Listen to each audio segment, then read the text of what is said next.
Arsene, how is retirement suiting you? I don't like the word. I don't feel retired at all, but it is, I feel frustrated from competition, you know, and I'm basically a competitor. And what I miss, I think honestly, many things I don't miss at all. What? But all that stuff around the game nowadays that you have to deal with.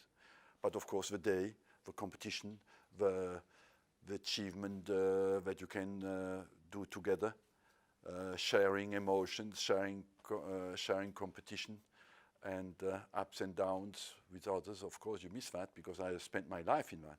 Arsene, do you remember what it was like the first day you woke up and you weren't going to training? I remember very well. What was it like? It was a bit lost. Yeah, because I remember mine, it was terrible. I was a bit lost because you wonder, suddenly you have time in front of you. Yeah. And what was never the case before. You have always a problem to sort out. When you have sorted one out, there's another one coming straight away. And suddenly you have not that in front of you. And as well, the next game is always a target in your life, you know, and you must have experienced that as well. It's very difficult, but as well, I took it as well as a challenge. And I have maybe as well one quality: I don't like to look back. I look always to look in front, and I always try to think, where is my next level now? What do I do, and how well can I do it? Do you feel energized? I must say honestly, I felt that I needed a rest physically. You know, it helped me. For a while, I couldn't rest well, but after I went to the World Cup, and at the World Cup I was quite busy with football because I went 5 times to Moscow and back to Paris. And after the World Cup, you know, usually I started straight away the next season. So that's where the wall was in front of me. See, I phrased my question, Arsene, with a sense of irony because plainly you're not finished, are you? No, because but the problem is people want you to put you always in cases, you know, retired or finished or you know, but when you age a little bit, people want to finish you completely. Yes. I think as long as you have appetite for life, you want to be useful and do something that is useful. And as well, I believe that the big advantage we have, or I have from my experience, 35 years without stopping in the game, is sharing what I know with other people. And I think if you don't do that, life is a bit useless, you know. If what you have accumulated you cannot share with anybody, or at least try to give some of it to other people, I think all you've done is looks a bit useless, because you should not leave this world without having at least tried to give something to other people. And I believe as well, when I look at my life, I had one quality. I had the capacity to listen to people who have been there before me. When you, and I'll say when you come back into this game, will it be as a number one? You say you want to impart your wisdom and what you've accumulated, what you've learned. It can be you in could different do that ways. by It being can be in different ways. It can be straight away as a responsible for the result of the next game, you know. It can be as well in managing a club from a little bit behind the manager. It can be as well as a technical responsibilities in world football with an international company. So it can be in different ways. But I believe that I spent my life day and night trying to have a concept about what this game is about, and I would not like just to live in my garden now and think about that. When you went to Arsenal, you had the time in your life to engage in what you described as a project. Yes. That's different now. So do you have to inherit something that's already started and just needs a sprinkle of stardust? Well, you were in England when I arrived in England, and I believe that a manager basically has an influence at 3 different levels. One, on result, and the style of play of his team.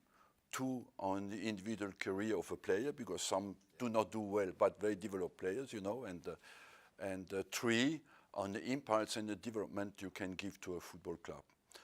I must say, my luck when I arrived in England, all the 3 were possible. Because the Premier League, you know, was at the start, basically, of an era of development. So I could as well contribute to the part number 3. What is interesting as well, and what helped me as well to develop as a manager is how can I make this club bigger dimension. This is less possible now, you know. Today, the manager is a guy who tries to win the next result, who tries to get the player to play well. But another thing has changed since we have started together in this Premier League, is that when I arrived, the players were happy to play for their club. They wanted, of course, the best possible contract, but if they got the best possible contract, they're happy to play for their club. When they didn't do well, they felt guilty. We will win next game. We are Arsenal, you know. And slowly, over the years, that responsibility has a bit changed. Is today, the club is responsible towards the player. And if the player doesn't do well, the club feels guilty today for not doing enough for the player.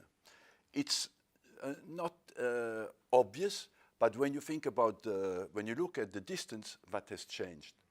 And so overall, today the club, when the player doesn't play well, the club is always to do more. We have to give more. We have to create something more. Let me ask you then, Arsene, when you arrived, the clubs pretty much had the power over the player, yes? Yeah, yeah.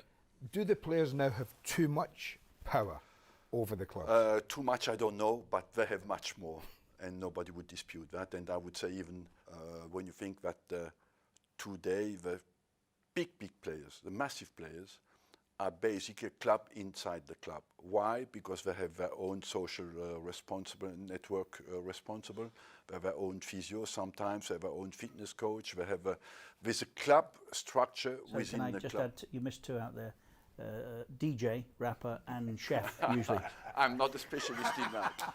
I don't know a lot about that. But what I mean, of course, now the power of a player and is worldwide. And there's still a separation of the local fan base and the worldwide fan base. The worldwide fan base has become a little bit individual.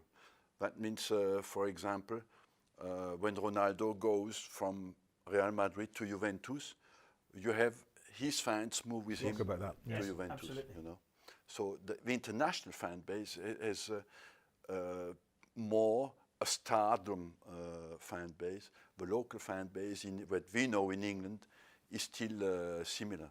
When you arrived, and you arrived at Arsenal, you could motivate your players, yeah? Yeah. I think you would find you can do that. I tried. How much more difficult is it to motivate multi-millionaires? Well, you have to be certainly more convincing. Yes. It's more horizontal than, and it was more vertical Yes. before, and it has become more horizontal now. That means you have to treat the players like millionaires.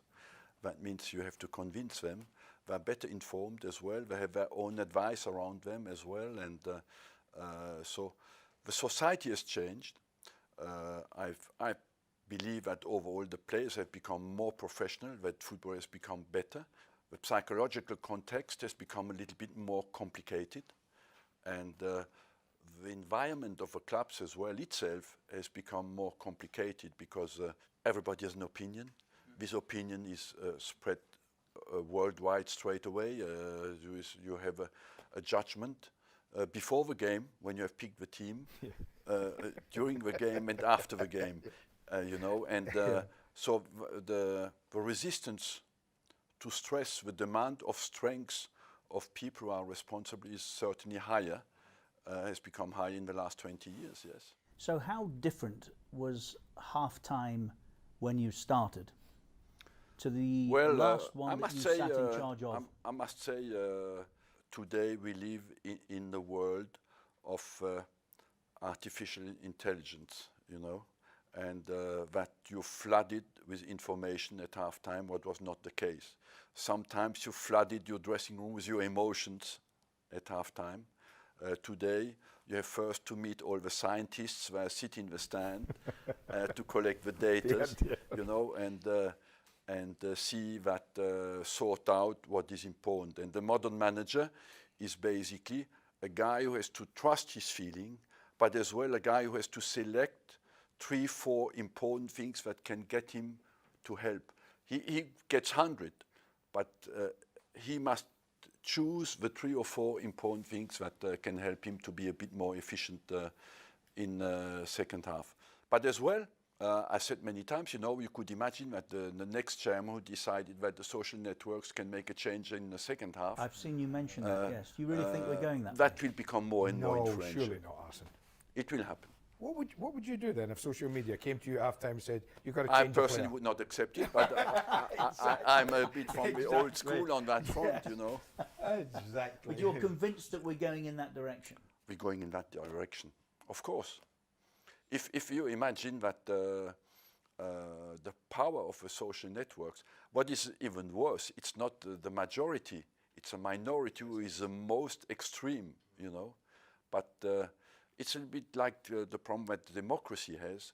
It's a little bit dictatorship of the minorities, and that is the same on social networks. So are you saying the era of your eyes, and I've always believed watching football, your eyes are the best judge.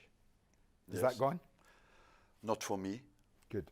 Not for me, because I feel there's something that we call basically intuition, is the impression that overall gets into us. Why? Because we grew up at 3 or 4 years of age. We heard all the people talking about the game. That gets into us, and slowly we have our own opinion, our own way to see football, and that is for me still the most important. But you can as well imagine that in 20 years, a robot will sit in front of you, and I hope you will still sit there, but you might have a robot in front of you. There'll be 2 robots sitting here. Tell me, yes or no to this one. Is it true that you used to take defeat so badly, in your early career you stopped a team bus so that you could vomit? Yes.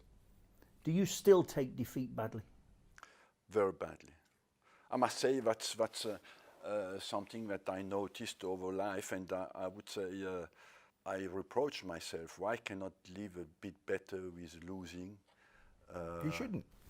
I love that. See, don't ever reproach yourself. That's what makes you a winner. And that is the consistent during my career. I must say, yes, I did vomit. I did sometimes when we had a winter break and we lost before the winter break, not come out of my home for 3 days. You know, it is. At the end of the day, I wonder, are you crazy or not? Because it's a sacrifice of your life, basically, you know. And but that's how it is. That's how my personality is.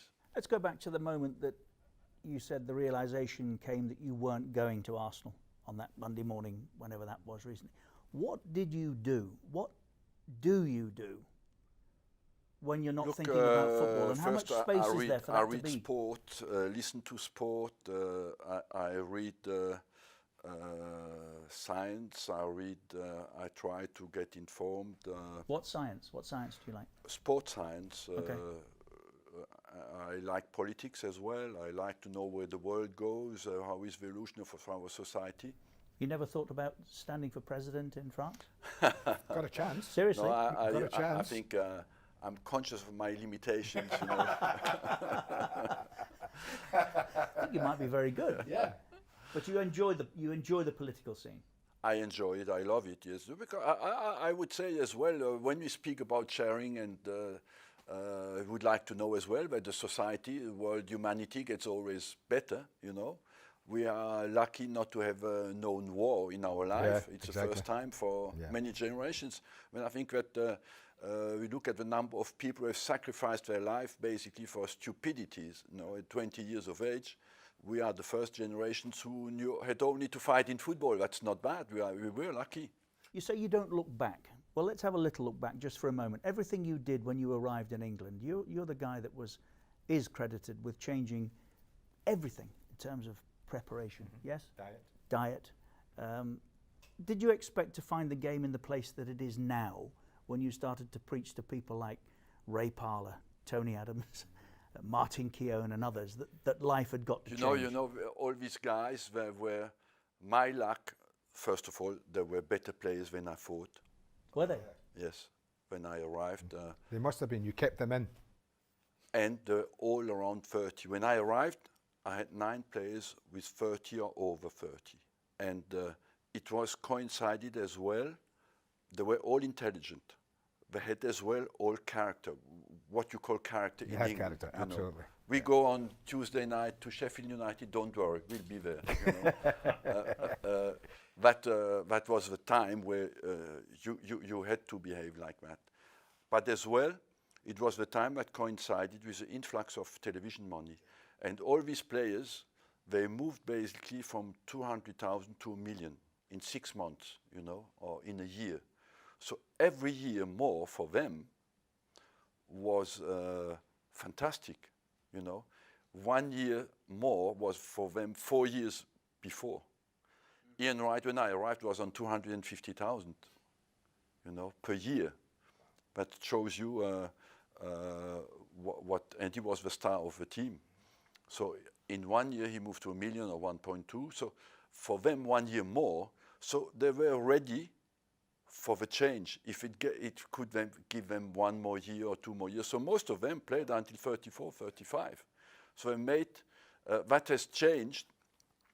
If you look back, if you force me to look back, these players made their money between 30 and 35.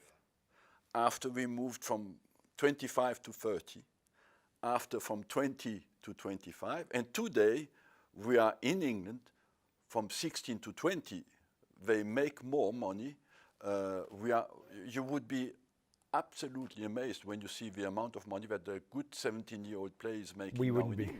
Do you believe that money, and much as it's enhanced the game and made it better and allowed us to see more and more top players in England, do you believe ultimately it could destroy football? Look, it depends at what age you get it. It depends who gets it, and what is for sure, it has to coincide with performance. And today, the big problem, the structure of the contracts is inflationists. To keep the value of a player, you have to extend his contract. To extend the contract, you have always to give more. You know, so the structure of the whole way we pay players is creating inflation. But as well, to come back to what you said, I think it can kill the hunger index. Right, get it. You know, I try always to think how hungry you are in life. There are some people, the really deep, top level, competitive people are not motivated by money. Why should Federer or Nadal or Djokovic win every year? Because there's something more in there. But for the players who are just motivated by external rewards like money, yes, it can kill them. But especially if they are not well, they have not a good environment. Let's stay vaguely in this era. Was it a conscious decision to turn away from the Vieiras and the Petits to smaller, tricky players? And if it was, why? It was not a conscious decision. Unfortunately, to find a Vieira who can play football like a small player. Since I'm in England, everybody said, I found the new Vieira, but still looking. 20 years have passed and nobody found him, you know. And Petit was the same. But it was as well a little coincidence that we got Fabregas. He was not tall, but he was still a great football player. So I replaced Vieira with Fabregas and Gilberto Silva, who worked as well hard for the team, you know, because Gilberto Silva Vieira was as well a fantastic pair, and they were the invincibles. And after that came a problem when we built the stadium. we had to sell our best players. Andy and I sat in not dissimilar circumstances to these once with Bob Wilson, a character that you know very well, former Arsenal goalkeeper. He was your goalkeeping coach. Yes. We were discussing you, inevitably. I think it was the time, the general feeling was you were struggling to find a goalkeeper to replace David Seaman and Jens Lehmann with, and you had one or two in and out. And I said to Bob, does he take advice? Does he listen? And Bob said, oh, he listens. And then he does exactly what he wants. Is that fair? Is that still the case? Well, yes. My family say I'm stubborn. Maybe, yes. I try honestly to listen, but at the end of the day, as we spoke before, you need to have your own gut feeling, and sometimes you listen as well to people when you're wrong. You're even more disappointed and more angry because you didn't listen to yourself. And as well in this job, you need at some stage to do what you feel is right. Does that make leadership lonely? Yes, very lonely. It's a lonely job. And many people ask me always, the team I inherited when I arrived 96, the Bold, Adams, Dixon, Winterburn, we had Platt, Merson. They're all intelligent enough to be manager. But do you want to sacrifice your life? That's the question, And that is all. This is a job that goes into your brain and never goes out. And if you don't mind, of course, it's fantastic. But sometimes players who have played for 20 years, gone from hotel to hotel, they do not want to start it again. But that's what it is about. You believe it is a total sacrifice to be successful? Yeah. Total sacrifice. And the interesting thing of my position now is to observe the managers. First of all, but they make as well mistakes, what I didn't always see when I was involved myself and make my own mistakes, but as well to see how much they suffer, and how much they try to not to show it. They try to deal with it, and I know in what state they go home after, even when they don't show how disappointed they are and how angry they are. Do you think it's too much for a manager? I mean, the focus on mistakes and errors, on team selection, on every part of your job now, it's analysed to the nth degree from everybody. Is it too much? It is too much if you cannot take, for young people, I would say, if you cannot take a distance in the big clubs, it's a bit too much, It's interesting, in fact, to look at the history of English football because basically until the Second World War, the guy stayed 20 years, 15 years as manager. They came in their suit and they watched the game. And after the Second World War, we had the first instability. And now the pressure comes quicker and quicker on the manager. And that's why when you lose 2 games today, on game number 3, you're on the spot, and that's what is absolutely difficult. What gives you the most satisfaction when you look back? I would say that I worked with my basic values that I learned in my village my whole life, didn't compromise from that, and I knew when I was on that road, straight, honest, give your best for your club. I accept that I made mistakes. I accept that I made wrong decisions. But what made me proud, I worked with complete commitment and honesty for my club, and I was ready really to give everything for that. That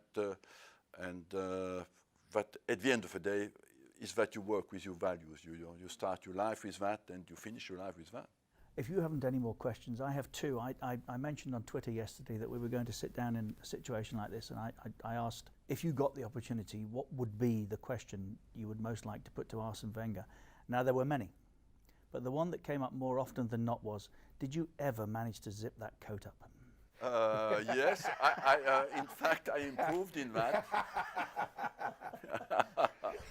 Were you conscious of the battle you used to have with it? Yes, I was conscious of that because they are too long and sometimes the zip didn't work, and I struggled a lot with that. But in the end, because people were showing it, I was conscious that I was under scrutiny when It became that bad. It was almost a pre-match ritual. Will Arsene get the coat? And a last question, and I think you'll appreciate where this one has come from. I don't wish for this for a moment to sound morbid, but what are you going to do when you get to heaven? I will ask God, where are the referees? Arsene Wenger, it's been our pleasure. Thank you very much for your Thank you, time. Arsene. Thank you. Thoroughly enjoyed I it. shared the pleasure. You're too kind.